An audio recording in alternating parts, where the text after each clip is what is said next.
शूलेन पाहि नो देवी पाहि खड्गेन चाम्बिके घंटा स्वनेन न पाहि चापज्यानि स्वनेन च सर्वा बाधा विनिर्मुक्तो धनधान्य सुतान्वित मनुष्यो मत्प्रसादेन भविष्यति न संशय करोतु सा नः शुभहेतुरीश्वरी शुभानि भद्राणि भिहन्तु चापदः। जय मां विंध्यवासिनी। जय माता दी। नमस्कार, आप देख रहे हैं नवरात्रि स्पेशल काल चक्र की खास पेशकश। मैं हूं आपके साथ अंजलि आनंद और मेरे साथ हैं प्रश्न कुंडली विशेषज्ञ पंडित सुरेश पांडे जी। बहुत बहुत स्वागत है पंडित जी आपका।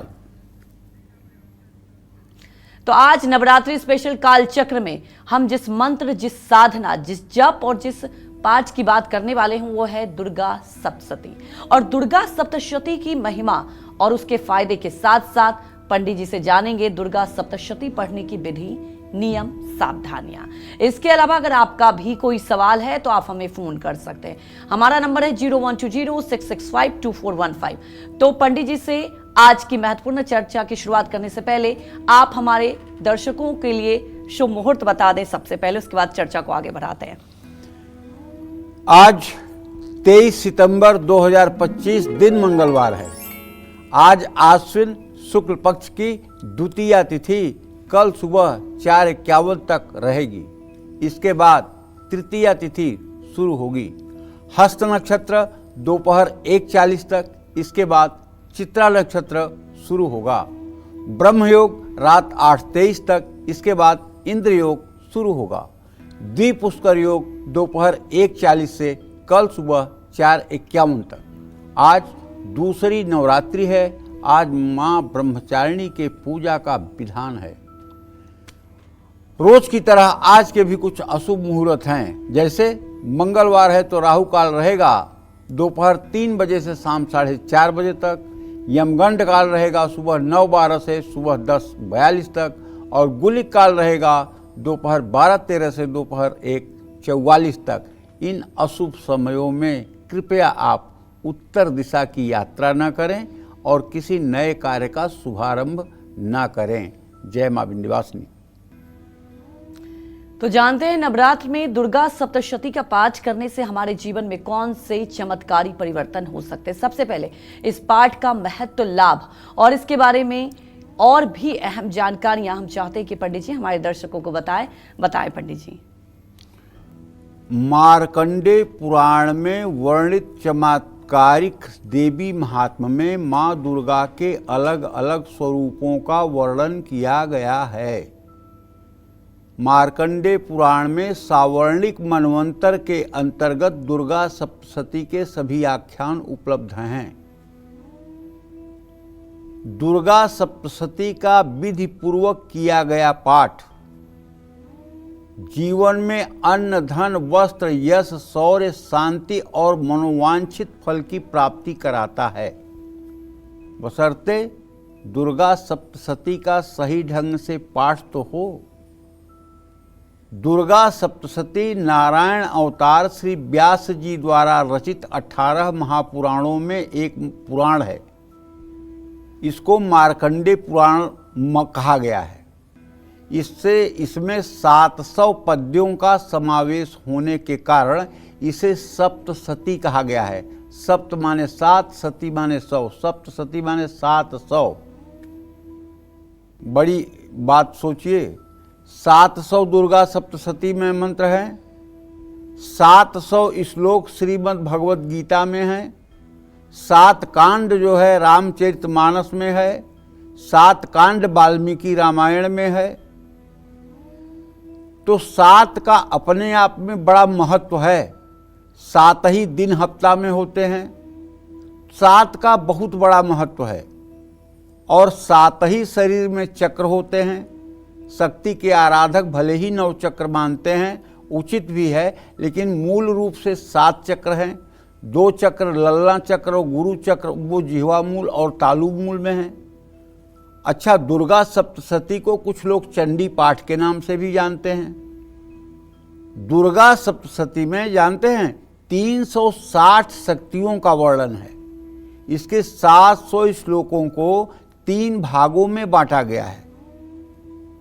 पहला भाग जो प्रथम चरित्र के नाम से जाना जाता है वो महाकाली को समर्पित है। दूसरा भाग जो मध्यम चरित्र के नाम से जाना जाता है वो महालक्ष्मी के लिए समर्पित है। तीसरा भाग जो उत्तर चरित्र के नाम से जाना जाता है वो महासरस्वती की महिमा का वर्णन करता है। माँ जगदम्बे की साधना के लिए किए जाने वाले दुर्गा सप्तशती के 13 अध्यायों का पाठ अपने आप में विशेष महत्व रखते हैं, इसमें कोई संशय नहीं है। जय मां विंध्यवासिनी। तो जानते हैं दुर्गा सप्तशती का वो कौन सा मंत्र है जिसे नवरात्र में जपने से दरिद्रता खत्म हो जाती है, ये पंडित जी से जानते हैं। बताएं पंडित जी। देखिए, अगर जो मंत्र मैं बताने जा रहा हूं इस मंत्र को कोई नवरात्र में 10,000 बार कर ले तो मेरी गारंटी है कि उसके आर्थिक स्थिति में तो परिवर्तन आ ही जाएगा। नौकरी न होगी तो नौकरी मिल जाएगी, दुकान पे ग्राहक न आते होंगे तो ग्राहक आ जाएंगे, और अगर ऋण रोग और दरिद्रता से एकदम झुलस रहे होंगे तो भी 10,000 इस मंत्र का यदि नवरात्र में जप कर लिया जाएगा तो राहत मिल जाएगी। दुर्गे स्मृता हरसि भीतिम से सजंतौ स्वस्थ स्मृता मतिमती वसुभान ददासी दारिद्र दुख भयहारणिका तोदन्या सर्वोपकार करणाय सदा आर्द्र चित्ता। और यदि दरिद्रता ने बिल्कुल तांडव मचा दिया हो, गरीबी ने अपना विकराल रूप आपके सामने प्रस्तुत कर दिया हो, तो मैं हाथ जोड़ के निवेदन करता हूं आप भगवती दुर्गा के चित्र के सामने घी का दिया जला करके और जो भी उपचार आपसे बन सके पूजा करके और इस मंत्र का पूरे नवरात्र में 1,00,000 बार जप कर लीजिए। 2 तारीख को विजयदशमी है और 2 अक्टूबर से अगर आपकी किस्मत न बदल जाए तो आप कहिएगा। कलयुग में भी दुर्गा सप्तशती के मंत्र चमत्कारिक हैं और ये तत्काल लाभ लेने वाले हैं, बिल्कुल विलंब नहीं होता है। बस आपका समर्पण और आपकी पुकार आर्द्र होनी चाहिए। जैसे गजराज ने भगवान श्री कृष्ण को पुकारा, द्रौपदी ने भगवान को पुकारा और वो तुरंत आकर के कष्टों का निवारण किए हैं, उसी तरह से दुर्गा सप्तशती के माध्यम से जो राजराजेश्वरी जगत जननी जगदम्बा को आवाहन करता है, जगदम्बा तत्काल आकर के अपने उस भक्त का कल्याण करती हैं। जय मां विंध्यवासिनी। तो पंडित जी, आप लगातार बता रहे हैं दुर्गा सप्तशती के फायदे, लेकिन कौन सा ये अध्याय है जिसे पढ़ने से लोगों की मनोकामनाएं पूरी होती है और सारी परेशानियां दूर हो जाती हैं, बताएं। देखो, पहले अध्याय का पाठ करने से सब प्रकार की चिंताएं दूर होती हैं। दुर्गा सप्तशती के दूसरे अध्याय का पाठ करने से किसी भी तरह की दुश्मन की बाधा हो तो वो दूर होती है और मुकदमे में विजय प्राप्त होती है। दुर्गा सप्तशती के तीसरे अध्याय का पाठ करने से शत्रुओं का दमन होता है। इसी अध्याय में वर्णन आता है, गर्ज गर्ज क्षणम मूढ़म मधु यावत पिबाभ्यहम मया तोई हतत्रैव गर्जन्त्यासु देवता। तो शत्रुओं का नाश, शत्रु अगर आपको दुखी कर रहे हैं, शत्रु अगर आपका जीवन दुभर कर रहे हैं और आप तीसरे अध्याय का पाठ करते हैं, आप विश्वास करिए शत्रु घुटनों पे आ जाएंगे। दुर्गा सप्तशती के चौथे अध्याय का पाठ करने से माँ जगदम्बा साक्षात स्वयं अपने भक्तों के हृदय में प्रकाशित हो जाती है, इसमें कोई संदेह नहीं। माँ दुर्गा सप्तशती के 5वें अध्याय का पाठ करने से माँ जगत जननी जगदम्बा भक्ति, शक्ति और अपना दर्शन सुलभ कराती हैं, आशीर्वाद देती हैं। दुर्गा सप्तशती के 6ठे अध्याय का पाठ करने से दुख, दरिद्रता, भय दूर होती है। दुर्गा सप्तशती के 7वें अध्याय का पाठ करने से सब प्रकार की मनोकामनाएं पूर्ण होती हैं, इसमें संदेह नहीं है। और मैं तो एक बात कहना चाहूँगा, अगर दुर्गा सप्तशती का सचमुच में किसी को पाठ करना आता है और वो संस्कृत के मूल श्लोकों का पाठ कर रहा है और उसका अर्थ भी उसे समझ में आ रहा है, तो विश्वास करिए ऐसा व्यक्ति अगर 100 पाठ दुर्गा सप्तशती का कर ले, स्त्री पुरुष बालक वृद्ध सबके लिए कह रहा हूं, केवल एक किसी व्यक्ति विशेष के लिए नहीं कह रहा हूँ, स्त्रियां भी कर सकती हैं, पुरुष भी कर सकते हैं, युवा भी कर सकते हैं, वृद्ध भी कर सकते हैं और बालकों से भी हो सकता है तो कर सकते हैं। लेकिन ये दुर्गा सप्तशती तंत्र है और तंत्र को क्रमबद्ध ही किया जाता है। तंत्र का क्रम अगर पलट जाए तो उसका फलादेश पलट जाता है। इसलिए जैसा शास्त्रों में वर्णन है उसी तरह से पाठ करना चाहिए। गीता में यही बात भगवान कृष्ण 16वें अध्याय के 24वें श्लोक में कहते हैं, तस्मात् शास्त्रम प्रमाणम च कार्या कार्य व्यवस्थितौ। शास्त्र के प्रमाण से कार्य का व्यवस्थित करना ही मर्यादा है। उसी तरह से दुर्गा सप्तशती में भी पाठ करने के कुछ नियम हैं। उन नियमों को आपको ध्यान में रखना होगा। मनमानी नहीं कि जहाँ से चले वहाँ से चल दिए, मनमानी नहीं। ज्ञान क पंथ कृपाण क धारा, पढ़त खगे स लगई नहीं बारा। क्यों? क्योंकि ये तंत्र है, दुधारी तलवार है। सीधा चलोगे तो लक्ष्य को भेदेगी, उल्टा चल गई तो आपको ही भेज देगी। इसलिए पाठ करने के पहले किसी दुर्गा साधक के पास बैठ करके आदरपूर्वक पाठ करने की पूरी विधि सीख लेनी चाहिए। वैसे गीता प्रेस की किताब अगर आप ले लेते हैं और गीता प्रेस में जब आप शुरुआत के पन्ने खोलेंगे तो उसमें लिखा हुआ है पाठ विधि। अगर आप पूरी पाठ विधि को 2-3 बार पढ़ लेंगे तो निश्चित रूप से आपको पाठ करना आ जाएगा। जय मां विंध्यवासिनी। तो देखिए, आज का कालचक्र आप सबके लिए बेहद महत्वपूर्ण है, क्योंकि लगातार पंडित जी आपको बता रहे हैं कि इस नवरात्रे आप हर परेशानियों से निजात पा सकते हैं। पंडित जी, हमारे दर्शकों को ये बताएं, आप भय से निजात पाने के लिए, कई लोग डरे रहते हैं, बेवजह भी परेशान रहते हैं, तो उनको इस नवरात्रि में किस मंत्र का जप करना चाहिए? देखिए, सर्वस्वरूपे सर्वे से सर्वशक्ति समन्विते भयभ्यस्त्राहिनो देवी दुर्गे देवी नमस्तुते। इस मंत्र का अगर 108 बार नित्य जप किया जाए तो लाभ मिलता है। एक बीमारी होती है ओसीडी, डॉक्टरों की भाषा में इसका नाम ओसीडी है और हम लोगों की भाषा में इसका नाम अवसाद कुंठा है। ये बीमारी जिसको होती है वो आदमी अगर एक बात दिमाग में कोई बैठा लेता है तो उसको 100 बार निकालने की कोशिश करता है, तब भी वो बात उसके दिमाग से निकल नहीं पाती है। हर समय वही दिमाग में उसके बात घूमती रहती है, वही भय उसके मन में बना रहता है और वो अपने जीवन को लेकर के, परिवार के जीवन को लेकर के हर समय आशंकित रहता है। अगर उस स्थिति से भी आप पार पाना चाहते हैं, अगर उस स्थिति से भी आप पार पाना चाहते हैं कि आपके ऊपर ये ओसीडी का प्रॉब्लम जो है ये ठीक हो जाए, तो आपको ये सर्वस्वरूपे सर्वे से सर्वशक्ति समन्विते भयभ्यस्त्राहिनो देवी दुर्गे देवी नमस्तुते, इस मंत्र का आपको 108 बार नित्य जप कर लेना चाहिए। जय मां विंध्यवासिनी। तो दुर्गा सप्तशती के 8वें, 9वें, 10वें, 11वें, 12वें और 13वें अध्याय को पढ़ने से हमें किन शुभ फलों की प्राप्ति होती है, ये जानते हैं पंडित जी से। बताएं पंडित जी। देखिए, वैसे तो मैं बता दूं कि दुर्गा सप्तशती के 700 में से एक मंत्र को भी पढ़ लिया जाए तो जीवन धन्य हो जाता है। और संपूर्ण दुर्गा सप्तशती का पाठ करना और पाठ का जो अर्थ है वो भाव मन में संचलित करना, ये अजब गजब बात है। दुर्गा सप्तशती के 8वें अध्याय का पाठ करने से व्यक्ति का आकर्षण बढ़ता है।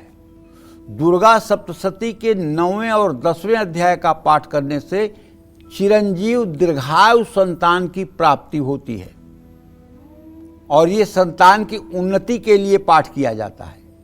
किसी खोई चीज को पाने के लिए भी ये पाठ अत्यंत प्रभावशाली है। दुर्गा सप्तशती के 11वें अध्याय का पाठ करने से हर तरह की भौतिक सुख सुविधाएं प्राप्त होती हैं।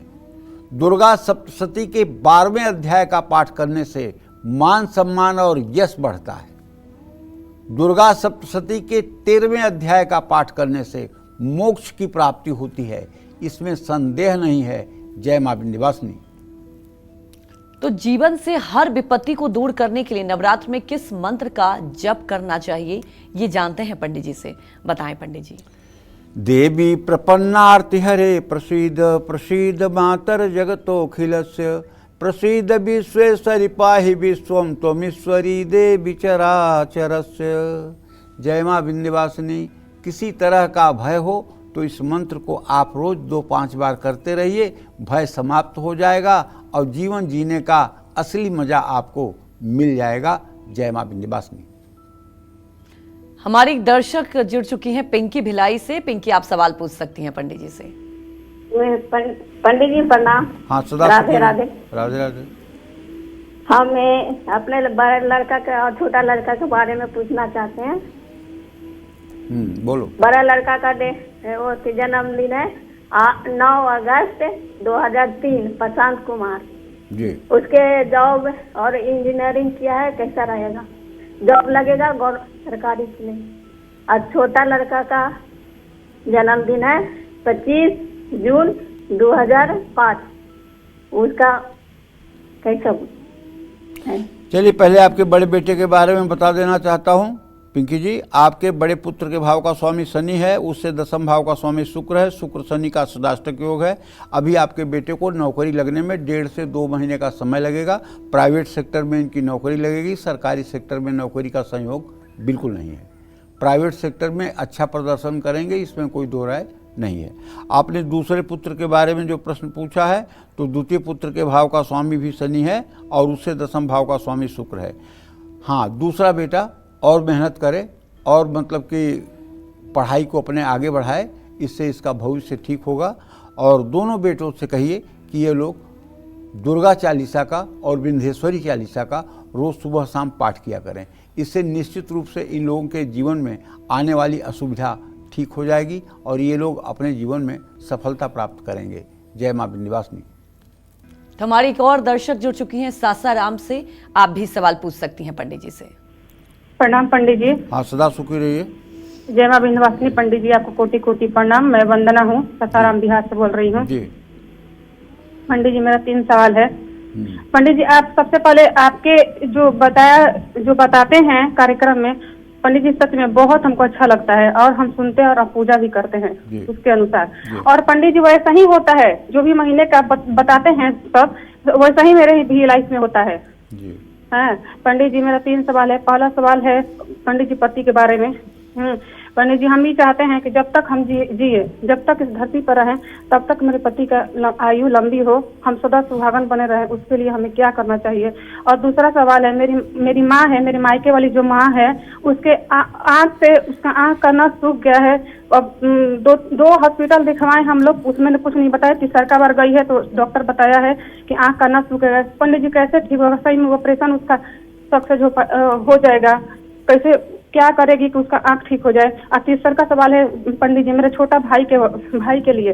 मेरा छोटा वाला भाई बहुत संघर्ष कर रहा है, प्राइवेट नौकरी करता है पंडित जी, देहरादून में, उत्तराखंड में करता है, बैंक में जॉब करता है पंडित जी। उसको सरकारी नौकरी का योग है और प्राइवेट, अगर सरकारी नहीं है, अगर प्राइवेट में है तो कौन सा ऐसा ही करे कि उसमें उसको सफलता मिले पंडित जी। बहुत संघर्षपूर्ण उसका जिंदगी है।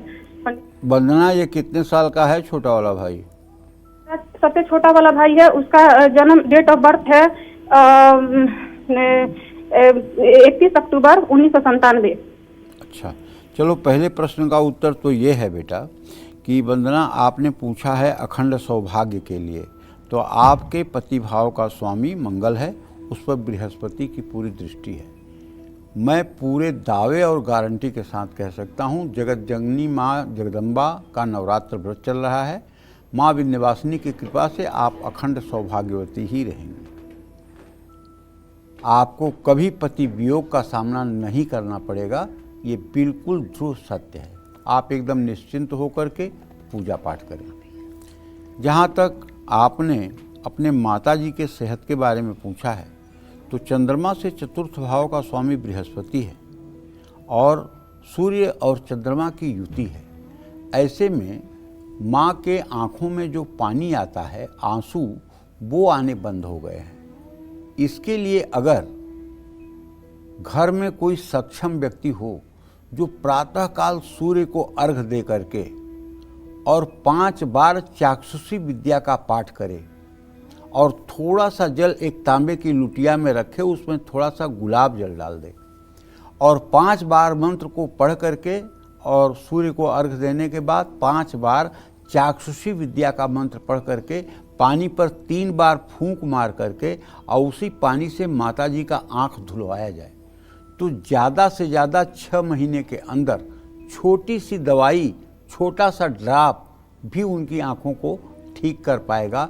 बिल्कुल मैं आपके माध्यम से पूरे भारत के जितने हमारे दर्शक हैं सबसे कहना चाहूँगा कि अगर आपके घर में किसी को चश्मा लगता है या आँख की बीमारी है तो आप अगर चाक्षुषी विद्या का पाठ करने लगें तो आपके पूरे परिवार में कभी किसी को आँख की समस्या होगी ही नहीं।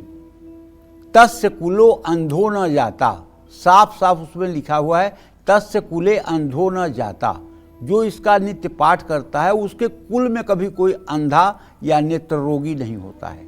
इसलिए चाक्षुषी विद्या के पाठ के लिए आप दुर्गा सप्तशती का नित्य कर्म पूजा प्रकाश किताब खरीद लीजिएगा। उसमें पेज नंबर 307 पर चाक्षुषोपनिषद चाक्षुषी विद्या लिखी हुई है। सूर्य को अर्घ्य देने के बाद उसका पाठ करवाइए, माताजी ठीक हो जाएंगी। समय जरूर लगेगा, इसमें कोई दो राय नहीं है। और जहाँ तक आपने अपने छोटे भाई के बारे में प्रश्न पूछा है तो वंदना, ये मैं बताना चाहूँगा कि देखो ऐसा है बेटा, इसके तृतीय भाव का तुम्हारे तृतीय भाव का स्वामी मंगल, उससे दसम भाव का स्वामी सूर्य। मंगल और सूर्य की द्वितीय द्वादश स्थिति है। अभी ये जहाँ नौकरी कर रहा है वहीं इसे नौकरी करते रहना चाहिए और इसे अपना भाग्य चमकाने के लिए, बहुत अच्छा भाग्य करने के लिए इसे नित्य सूर्य को जल देना चाहिए और कम से कम 3 माला गायत्री मंत्र का जप करना चाहिए। ओम भूर्भुवः स्वः तत्सवितुर्वरेण्यं भर्गो देवस्य धीमहि धियो यो नः प्रचोदयात्। अगर इस मंत्र का 3 माला जप ये लगातार 6 महीने कर देगा तो इसे नई नौकरी भी मिल जाएगी और ये अपने उत्तरदायित्व को भी ठीक से संभालने लायक बन जाएगा। जय मां विंध्यवासिनी। पंडित जी, नवरात्रि का त्यौहार है, कई लोग माँ की उपासना करते, व्रत भी रखते, लेकिन किसी वजह से कई बार ऐसा होता है कि बीच में ही व्रत टूट जाता है, नहीं कर पाते, तो उसमें क्या बाधाएं आती है, क्या उसका इम्पैक्ट होता है? क्योंकि ये अपने आप में एक आप आराधना करते हो, बीच में ही ब्रेक हो जाए तो क्या परेशानी हो सकती है? देखिए, ब्रेक का जहां तक प्रश्न है, बहुत कारण होते हैं जी जी साधना में ब्रेक आने के। स्वास्थ्य कारण होता है जी, पारिवारिक पृष्ठभूमि कारण होती है, किसी की मृत्यु होना भी कारण होती है, घर में शिशु का पैदा होना भी कारण होता है। मतलब किसी तरह का अशौच लग जाने पर या शरीर की असमर्थता होने पर व्रत टूट जाता है जी। ऐसे में जो लोग व्रत कर रहे हैं उन्हें व्रत करते रहना चाहिए। अच्छा। व्रत नहीं छोड़ना चाहिए, केवल पूजा पाठ की प्रक्रिया छोड़ देनी चाहिए। अच्छा। शरीर से व्रत रख करके और मन में मतलब कि भगवती का स्मरण चिंतन करने में कोई दोष नहीं है जी। लेकिन आपको मंदिर में या मूर्तियों के सामने बैठ करके मूर्तियों का स्पर्श करना मना किया गया है। ठीक है। हाँ, लेकिन एक बात और बताना चाहूँगा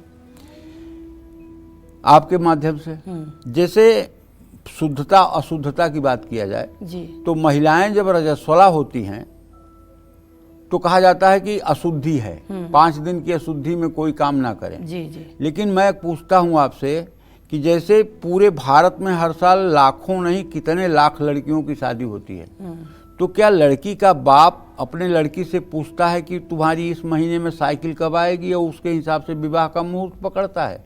नहीं ना। नहीं। विवाह का मुहूर्त तो ऐसे रख लिया जाता है जी जी। और एक एक मुहूर्त पर लाखों लाखों लड़कियों की शादी होती है। जी, तो क्या उस मुहूर्त पर लड़कियों का पीरियड किसी का नहीं होता होगा? होता होगा ना। फिर वो मंडप में कैसे आती हैं, गणेश गौरी का पूजा कैसे करती हैं, फिर वो मतलब कि अपने पितरों के सामने कैसे बैठती हैं, फिर वो मतलब कि फेरे कैसे लेती हैं, करती हैं ना सब। जी जी। तो उसके लिए हमारे शास्त्रों में हवन का विधान किया गया है। अच्छा। कोई भी स्त्री यदि रजस्वला है, रजो दोष में है और वो अगर श्री सूक्तम के 16 मंत्रों से गाय के घी से हवन कर ले तो तत्काल पूजा करने के लायक हो जाती है। उसके ऊपर रजोधर्म एक क्षण के लिए भी नहीं लागू होता है।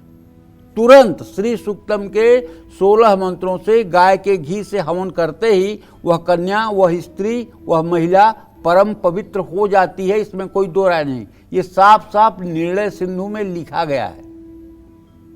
इसीलिए विवाह में भी जया संज्ञक, प्रायश्चित संज्ञक हवन कराई जाती है और उस हवन के द्वारा कन्या की पवित्रता हो जाती है, जिससे कन्या विवाह के मंडप में बैठ करके सभी देवी देवताओं का आवाहन पूजन करती है जी। तो सनातन धर्म बहुत व्यापक है। अगर जनना अशौच से किसी कार्य का रुकावट हो रहा है तो ये बात आपको बता दूं। दूसरी बात, कृष्ण भगवान की पूजा करने वाली जो महिलाएं हैं, नंद गोपाल को जो अपने घरों में रखती हैं, उनको कभी अशौच नहीं लगता है। क्योंकि जैसे आप 4 महीने के अपने नवजात बच्चे को छोड़ थोड़ी दोगी, उसको दूध पिलाओगी, तो उसी तरह से भगवान कृष्ण तो नवजात शिशु हैं आपके। जब आप पीरियड में रहोगी तब भी आप उन्हें बाल भोग, प्रसाद, शयन सब कुछ आपको कराना चाहिए, छूना चाहिए, उसमें कोई दोष नहीं है। ये मतलब कि कोई पोंगा पंडिती नहीं है, ये एकदम शास्त्र की मर्यादा वाली बात आपको बता रहा हूँ। हमारे परम पूज्य गुरुदेव प्रातः स्मरणी पवित्र कीर्ति प्रेमानंद जी महाराज भी कहते हैं कि लड्डू गोपाल की पूजा यदि आप कर रहे हैं तो वहाँ शौच का विचार नहीं करना चाहिए, क्योंकि वो तो आपके बालक रूप में है और बालक रूप में आप कैसे त्याग कर सकते हैं। तो ये सब बातें हैं। अच्छा हाँ, दुर्गा सप्तशती का वो मंत्र भी आपको बताना चाहूँगा कि अगर किसी लड़की की शादी नहीं हो रही है और घर वाले बहुत परेशान हो गए हैं और विवाह नहीं हो पा रहा है तो एक मंत्र है भाई, वो मंत्र है कात्यायनी मंत्र। ये श्रीमद् भागवत महापुराण में है। गोपियाँ भगवान कृष्ण को पति के रूप में पाने के लिए यमुना जी के किनारे बालू की मूर्ति दुर्गा जी की बनाकर इस मंत्र को करती थी और भगवान कृष्ण को उन्होंने प्राप्त किया था। वो मंत्र है ओम कात्यायनी महामाये महायोगिन्य धीश्वरी नंद गोप सुतम देवी पतिम में कुरुते नमः। इसमें ओम क्लीम पहले लगा लेना चाहिए और क्लीम ओम बाद में लगा लेना चाहिए। इसको पीले वस्त्र पहन के कमलगट्टे के माला पर जप करना चाहिए। पीला आसन और पीला वस्त्र होना चाहिए, कमलगट्टे की माला होनी चाहिए, केला के पेड़ के नीचे एक दिया जलाना चाहिए और हो सके तो एक पान का टुकड़ा मुंह में रख करके तब ये मंत्र जप किया जाता है। सनातन धर्म में एकमेव ऐसा ये मंत्र है जिसको जप करते समय मुंह में पान होना चाहिए और इसका पुरस्चरण 41,000 का होता है। 41,000 इस मंत्र का जप करने के बाद हवन तर्पण मार्जन ब्राह्मण भोजन करा के दक्षिणा के साथ विदाई करना चाहिए। योग्य जीवन साथी तत्काल मिलेगा। जय मां विंध्यवासिनी। और चलिए आज की चर्चा को आगे बढ़ाते हुए जानते हैं कि क्या दुर्गा सप्तशती को हमेशा ऊंचे स्वर में पढ़ना चाहिए? क्या मंद स्वर में किया गया दुर्गा सप्तशती का पाठ ज्यादा लाभकारी होता है या फिर दुर्गा सप्तशती के मानसिक पाठ का फल हमें सबसे ज्यादा मिलता है? ये जानते हैं पंडित जी से। बताएं पंडित जी। देखिए, पाठ जो है ये 2 प्रकार का होता है। एक तो आप किसी का संकल्प लेकर के दूसरे के लिए पाठ कर रहे हैं और एक तो आप स्वांतः सुखाय तुलसी रघुनाथ गाथा अपने कल्याण के लिए पाठ कर रहे हैं। दोनों स्थितियों में दोनों स्थानों पे पाठ का जो नियम है वो थोड़ा बदल जाएगा। दुर्गा सप्तशती का पाठ करने का अलग ही अपने आप में विधान है। दुर्गा सप्तशती के कुछ अध्यायों को उच्च स्वर में, कुछ में मंद स्वर और कुछ में शांत मुद्रा में बैठकर दुर्गा सप्तशती का पाठ श्रेष्ठ माना गया है। जैसे कीलक मंत्र को शांत मुद्रा में बैठकर मानसिक पाठ करना है और उत्कीलन का मंत्र है उसे भी 7 बार पढ़ना चाहिए। जैसे देवी कवच है तो देवी कवच पढ़ते तो सब हैं, लेकिन क्या आप देवी कवच के 16वें मंत्र का पहले 3 बार उच्चारण करते हैं? नमस्तेस्तु महारौद्रे महाघोर पराक्रमे महाबले महोत्साहे महाभय विनाशिनीम। ये कवच का 16वां मंत्र है। पहले 3 बार इसको पढ़ करके तब कवच का पाठ करना शुरू करना चाहिए, तब पूरा फल मिलता है। नमस्तेस्तु महारौद्रे, हे महान रौद्र रूप धारण करने वाली देवी आपको नमस्कार है। महाघोर पराक्रमे, महान घोर पराक्रम वाली देवी आपको प्रणाम है। महाबले महोत्साहे, महान बल को देने वाली और महान उत्साह की जननी, आपको सतत प्रणाम है। महाबले महोत्साहे, महाभय विनाशिनी, और जो बहुत बड़े भय को भी नष्ट करने वाली हैं, ऐसी जगत जननी जगदम्बा को कोटि बार प्रणाम है। तो देवी का कवच उच्च स्वर में, श्री अर्गला स्तोत्र का प्रारंभ उच्च स्वर में, समापन 7 मुद्रा में करना चाहिए। देवी भगवती के कुछ मंत्र, यंत्र, तंत्र, क्रिया के हैं। संपूर्ण दुर्गा सप्तशती स्वर विज्ञान का एक हिस्सा है, ये भी ध्यान में रखना चाहिए। और आपका जो सक्षम गुरु होगा वो कुछ ऐसी बातें हैं जो आपको बताएगा। ये बातें पात्र को ही बताई जाती है, कुपात्र को नहीं बताई जाती है, क्योंकि कुपात्र जो है अगर तलवार पा जाए तो उसका गलत इस्तेमाल कर सकते हैं। इसलिए शास्त्रों को भी कहा गया है कि अभक्त नैवम दातव्यम गोपितम रक्ष पार्वती। अभक्त या अश्रद्धालु को कोई मार्मिक ज्ञान नहीं बताना चाहिए। जय मां विंध्यवासिनी। तो परिवार की रक्षा और तरक्की के लिए नवरात्र में किस मंत्र का जप सबसे ज्यादा फलदायी साबित हो सकता है, ये जानते हैं पंडित जी से। बताएं पंडित जी। देखिए, ऐसा है, दुर्गा सप्तशती के तो मैंने कहा ना कि 700 मंत्र, 700 मंत्र सिद्ध हैं। इसमें जरा सी तनिक से भी संदेह की कोई गुंजाइश नहीं है। लेकिन कुछ मंत्र हैं जो अपने अपने लक्ष्य पर काम करते हैं। जैसे परिवार में यदि सुख, शांति, समृद्धि चाहते हैं तो शूलेन पाहि नो देवी पाहि खड्गेन चाम्बिके घंटा स्वनेन पाहि चापज्ञान स्वनेन च। इस मंत्र का जप 108 बार रोज कर लीजिए। निश्चित रूप से आपके घर में सुख, शांति और वैभव बना रहेगा। जय मां विंध्यवासिनी।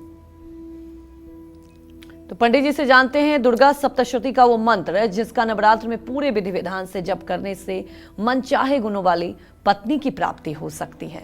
बताएं पंडित जी। आप लोग सोच रहे होंगे कि पंडित जी भी क्या क्या बात बताते हैं। देखिए, एक बात जान लीजिए कि आज के युग में कोई पत्नी के लिए तप नहीं करता है, इसीलिए पत्नी जैसी तैसी मिल जाती हैं और रोज कलह बना रहता है। मैं आपको बताऊं, करदम ऋषि ने 10,000 वर्ष तक एक पैर पर खड़े होकर के भगवान विष्णु की प्राप्ति के लिए तपस्या की थी। और जब 10,000 वर्ष बीत गए तो भगवान श्री हरि विष्णु प्रकट हुए। उन्होंने कहा, मैं आपके ऊपर प्रसन्न हूँ ऋषिवर, आप वरदान मांगिए। उन्होंने क्या मांगा मालूम है आपको? श्रीमद् भागवत महापुराण उठा करके पढ़ लीजिएगा 3रे स्कंद में। उन्होंने मांगा कि हे दैव, यदि आप मुझ पर प्रसन्न हैं तो आप मेरे योग्य मुझे एक जीवन संगिनी प्रदान करने का वरदान दें। क्या मांगा? स्त्री मांगा, पत्नी मांगा। और आज तो अगर कह दो कि भैया 100 दिन शिव मंदिर जाकर के पूजा आराधना कर लो, पत्नी मिल जाएगी, कौन जाने वाला है? जो किस्मत में मिलना है मिल जाएगी, शादी चलनी होगी चल जाएगी, टूटनी होगी टूट जाएगी। कोई इस विषय पर नहीं प्रयास करता है कि मुझे एक धार्मिक ऐसी जीवन संगिनी मिले कि मैं भवसागर से पार हो जाऊं।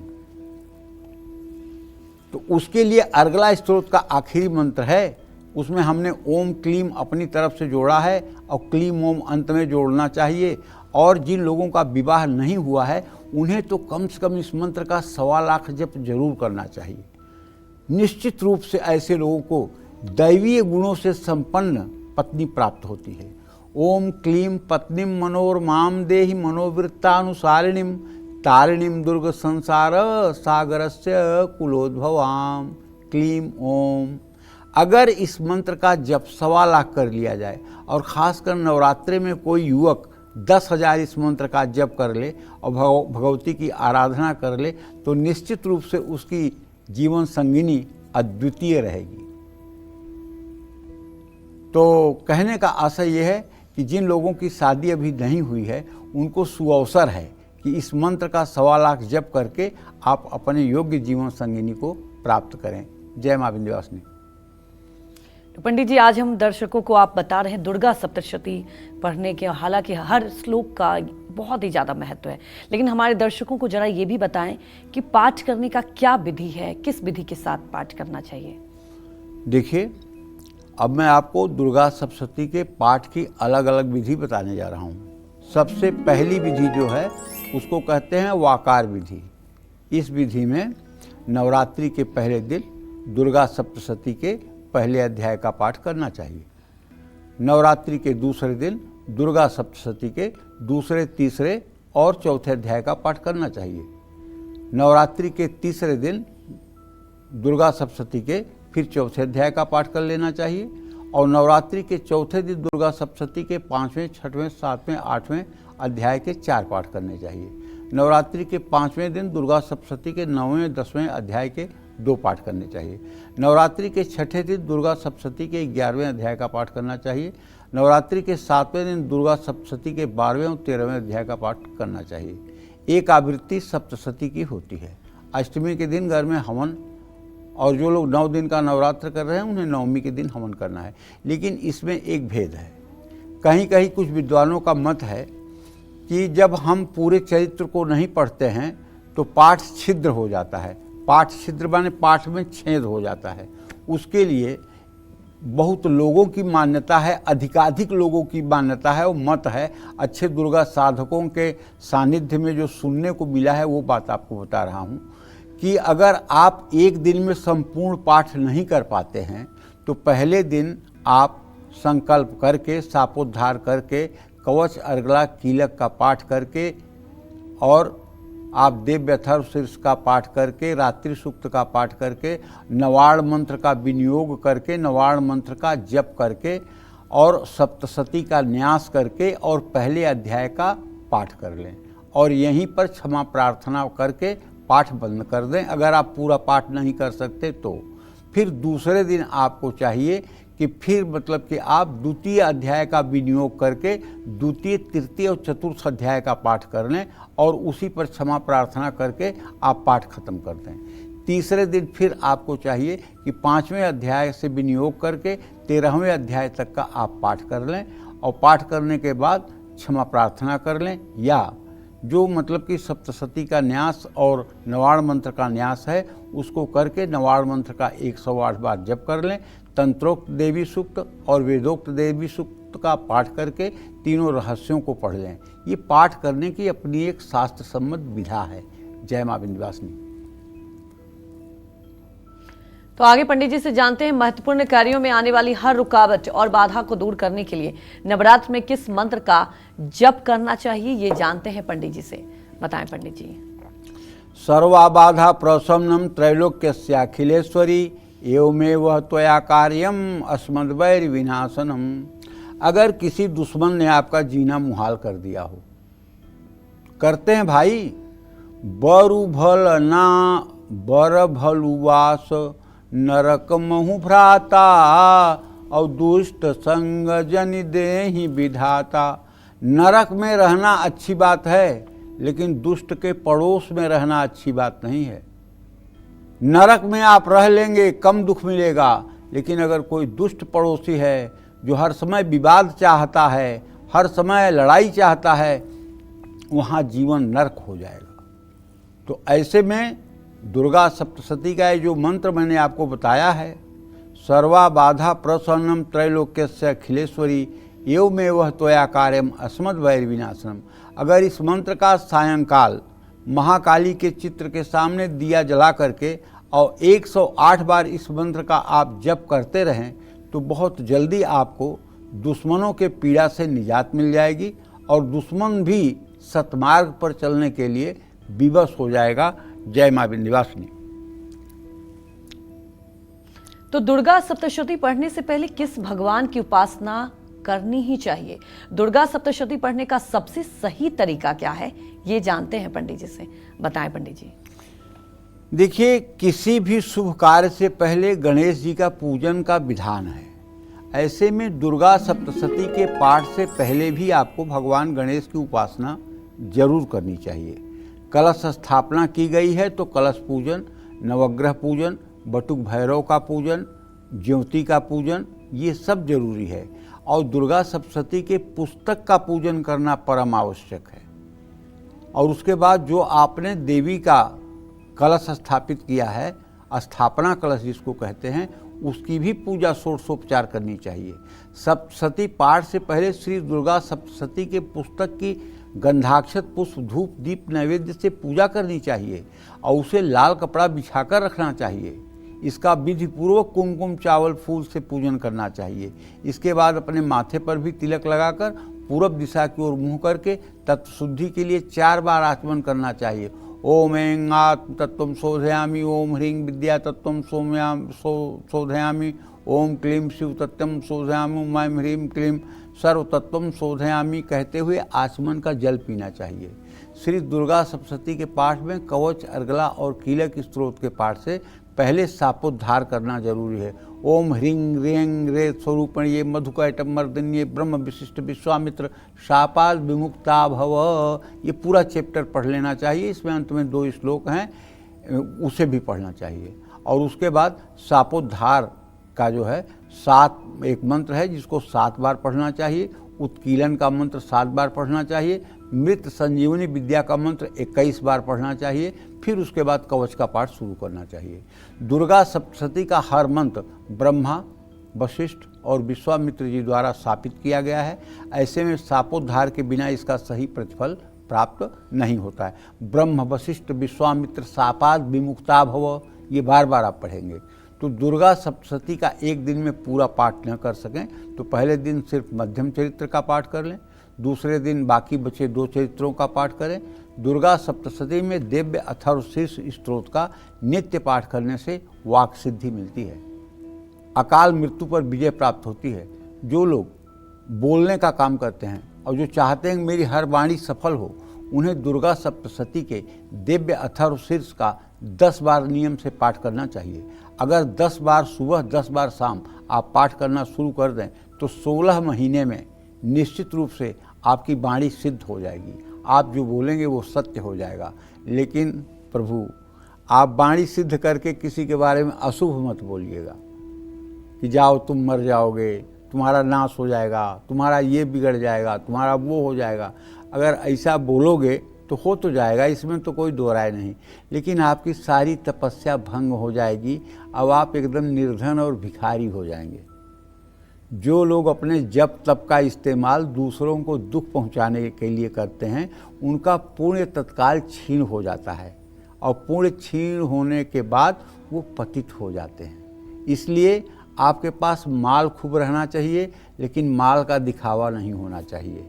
खूब पूजा पाठ, धर्म, कर्म का संस्कार आपके अंदर रहना चाहिए, लेकिन उसको छोटे छोटे कार्यों के लिए, जैसे मच्छर मारने के लिए ब्रह्मास्त्र का प्रयोग नहीं होता है, उसी तरह से छोटी मोटी किसी से बात हो गई, किसी से कोई वैमनस्य हो गया तो आप उसको श्राप दे रहे हैं, आप उसके अशुभ की कामना कर रहे हैं। ये बहुत गलत बात है। जय मां विंध्यवासिनी।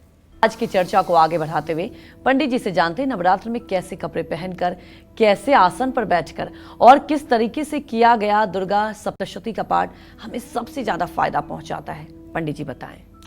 जिस स्थान पर बैठकर आप दुर्गा सप्तशती का पाठ करने वाले हैं, वो स्थान बिल्कुल साफ सुथरा होना चाहिए। और कोशिश करें, अगर अपने घर में कर रहे हैं तो उत्तर पूरब के कोने में जहाँ पूजा घर होता है वहाँ आपका आसन होना चाहिए। और यदि किसी धर्म स्थान में है तो जहाँ भी जगह मिल जाए पूरब दिशा की ओर मुँह करके पाठ करें। आपका आसन भी धुला हुआ होना चाहिए, साफ होना चाहिए। सूती या रेशमी कपड़े पहन करके आप भगवती की आराधना कर सकते हैं, लेकिन सिंथेटिक के कपड़े, टेरिकाट के कपड़े पहन करके आपको आराधना से बचना चाहिए। दुर्गा सप्तशती का पाठ करना लाभदायक नहीं, अमृत है, अमृत। दुर्गा सप्तशती का पाठ करने से पहले अपने सकल घरेलू जितने भी काम हैं आपके रिस्पॉन्सिबिलिटी पर, हो सके तो उन्हें निपटा दें, ताकि आप पाठ के बीच में बार बार फ़ोन न उठाएं, बार बार किसी से बात न करें, बार बार आपको जाकर के गेट न खोलना पड़े। इन सब चीज़ों से भी बचना चाहिए। पाठ करते समय आलस्य बिल्कुल न करें, और आलस्य जब भाई आती है अगर आए तो दाहिने हाथ में एक पंचपात्र रखिए जिसमें जल रखिए, गंगा जल, और आचमन रखिए। जरा सा जम्हाई आए तो तुरंत 3 आचमन जल हाथ पे ले करके उसको पी करके हाथ धो करके और फिर से मतलब कि जो है पाठ शुरू करिए। जम्हाई आते ही आचमन करिए, क्योंकि जम्हाई आती है पूजा पाठ में, ये कोई बहुत बुरी बात नहीं है और ना सिर्फ आपको आएगी, सबको आती है। और आलस्य तो बिल्कुल ना करें और किसी चीज़ की चिंता भी ना करें। दुर्गा सप्तशती को ऐसे किताब हाथ में ले करके या एक पैर मोड़ करके वीरासन में बैठ करके पाठ मत करिए, ये कोई पाठ करने का तरीका नहीं है। पाठ पद्मासन में, सिद्धासन में, सहजासन में किया जा सकता है। अध्याय के अंत में जो इति अध्यायः वध शब्द आता है, इसका प्रयोग भूल करके भी मत करें। उसमें आप दुर्गा पाठ विधि में देखिए तो लिखा हुआ है ओम तत्सत मार्कंडे पुराणे सावर्णिके वन्मंतरते प्रथम ओम तत्सत, प्रथम ओम तत्सत, द्वितीय ओम तत्सत, तृतीय ओम तत्सत, चतुर्थ ओम तत्सत, ऐसे पढ़ना है अंत में। तो भैया दुर्गा सप्तशती के पाठ से पहले और बाद में नवार्ण मंत्र का न्यास सहित 108 बार जप करना चाहिए। ओम ऐं ह्रीं क्लीं चामुंडाय विच्चे नमः नमः जोड़ लीजिएगा, ये पल्लव है, नहीं तो ये ओम ऐं ह्रीं क्लीं चामुंडाय विच्चे इतना मंत्र जो है नंगा है। जब तक इसमें नमः स्वाहा बौसठ बसठ फट हुब नहीं लगेगा तब तक ये नंगा है मंत्र। ये दुर्गा कल्पद्रुम उठा करके नवार्ण के महात्म को आप देख लीजिएगा, मैं कोई मनगढ़ंत बात नहीं बोलता हूँ। इस नवार्ण मंत्र का बहुत बड़ा महत्व है जीवन में। इस एक मंत्र में तीनों देवियां महाकाली, महालक्ष्मी, महासरस्वती तीनों समाहित हैं। ओंकार माँ सरस्वती और माँ लक्ष्मी और माँ काली के बीज मंत्र हैं।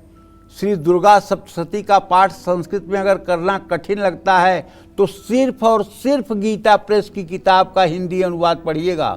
कुछ ऐसे ऐसे अनुवादक लिख दिए हैं इस समय दुर्गा सप्तशती कि उन्होंने पूरे धर्म को भ्रष्ट कर दिया है। इसलिए मैं बार बार कहता हूं कि गीता प्रेस की ही अनुवाद की किताब से आप हिंदी में पाठ करिएगा। कहीं ऐसा ना हो कि आप मेहनत भी करें और गलत कर रहे हों। अगर आप पढ़ने में असमर्थ हैं तो हिंदी में ही दुर्गा सप्तशती पढ़ लीजिए। दुर्गा सप्तशती का पाठ स्पष्ट उच्चारण में करें, लेकिन जोर से न पढ़ें और न उतावलापन दिखाएं। दुर्गा सप्तशती हर रोज पढ़ने के बाद कन्या पूजन अगर कर सकते हैं तो जरूर करें। कन्या पूजन न कर पाएँ तो किसी छोटी कन्या को कुछ उपहार ही दें। इससे निश्चित रूप से आपकी मनोकामना पूरी होगी। जय मां विंध्यवासिनी। और चलिए अब अपने स्पेशल सेगमेंट की बात करते हैं और पंडित जी से जानते हैं कि परिवार से दुख, टेंशन, कलेश को दूर करके सुख शांति पाने के लिए नवरात्र में दुर्गा सप्तशती का पाठ कैसे करना चाहिए। पंडित जी बताएं। देखिए भैया, श्री दुर्गा सप्तशती के पाठ में कवच, अर्गला, कीलक और तीनों रहस्यों को सम्मिलित करना चाहिए। इसको खडंग कहते हैं। और दुर्गा सप्तशती के 13वें अध्याय का पाठ करना चाहिए। इसके बाद क्षमा प्रार्थना जरूर करना चाहिए। दुर्गा सप्तशती के प्रथम, मध्यम और उत्तर चरित्र का क्रम से पाठ करने से सभी मनोकामनाएं पूरी होती हैं। इसे महाविद्या क्रम कहते हैं शास्त्र की भाषा में। और दुर्गा सप्तशती के उत्तर, प्रथम और मध्यम चरित्र का पाठ क्रमानुसार करने से शत्रुनाश और लक्ष्मी की प्राप्ति होती है। इसे महातंत्री क्रम कहते हैं। देवी पुराण में प्रातःकाल पूजन और प्रातःकाल ही विसर्जन करने को कहा गया है। रात के समय कलश स्थापना वर्जित है। इन सब बातों का ध्यान दे करके अगर भगवती की उपासना आप करेंगे, देखिए भगवती हर समय, आप उपचार कम भी करें लेकिन चिंतन हर समय जगदम्बा का बना रहे। आपके हृदय में हर समय जगदम्बा विराजमान रहें। और हम अपने सभी दर्शकों से कहना चाहेंगे कि जब आपका पूजा पाठ से फुर्सत हो जाए, जब आप विश्राम करने को हों, तो उस समय आप दुर्गा सप्तशती की किताब ले करके उसमें जो मानस पूजा लिखी हुई है उस मानस पूजा को रोज़ 10-5 बार हिंदी में पढ़ें। और जैसे जैसे उसमें लिखा है वैसे उसे अपने मन में कल्पना करने की कोशिश करें। अगर मानस पूजा सध गई, आपकी मानसी पूजा होने लगी, विश्वास करो ये प्रकृति आपकी गुलाम बन जाएगी। आप जहां हाथ रखोगे वहां सफलता आपके कदम चूमेगी। अगर प्रकृति को गुलाम बनाना चाहते हो तो जगत जननी जगदम्बा की मानसी सेवा शुरू करो। मानसी सेवा माने मन से ही सारी सेवा हो जाए। मन से ही फूल चढ़ेगा, मन से ही भोग लगेगा, मन से ही जल और मन से ही चंवर, मन से ही छत्र, मन से ही उपासना, सब कुछ मानसी होगी। अगर मानसी साधना आपकी सध गई तो विश्वास करो ये प्रकृति आपकी दासी बन जाएगी और जैसा आप मन में कल्पना करेंगे वैसा आपके जीवन में होगा। दुर्गा साधक के लिए इस चराचर जगत में, इस त्रिलोकी में कुछ भी असंभव नहीं है। इसलिए एक भगवती सर्वशक्तिशाली है। ये धर्म, अर्थ, काम, मोक्ष चारों पुरुषार्थों को देने वाली हैं। इसलिए जो लोग भगवती की मानसी पूजा करते हैं, लेकिन मानसी पूजा करने के लिए पहले ये आपको सकारात्मक पूजा करना बहुत आवश्यक है, क्योंकि बिना इसके उसकी नींव नहीं पड़ सकती। जब इसकी नींव मजबूत होगी तभी आपका मानसी पूजा में प्रवेश भी हो सकता है। जय मां विंध्यवासिनी। पंडित जी, हमारे दर्शकों को आपने इतनी महत्वपूर्ण जानकारी दी, बहुत बहुत धन्यवाद। धन्यवाद। उम्मीद करते हैं कि आपको भी आज का नवरात्रि से जुड़ा हमारा ये विषय बहुत पसंद आया होगा। कल फिर नवरात्रि से जुड़े एक नए विषय और आपकी परेशानियों को दूर करने के लिए ढेर उपाय लेकर आएंगे हम पंडित सुरेश पांडे जी के साथ। तब तक कालचक्र की पूरी टीम को अनुमति दीजिए और देश दुनिया की खबरों को देखते रहने के लिए देखते रहिए न्यूज़ 24। नमस्कार।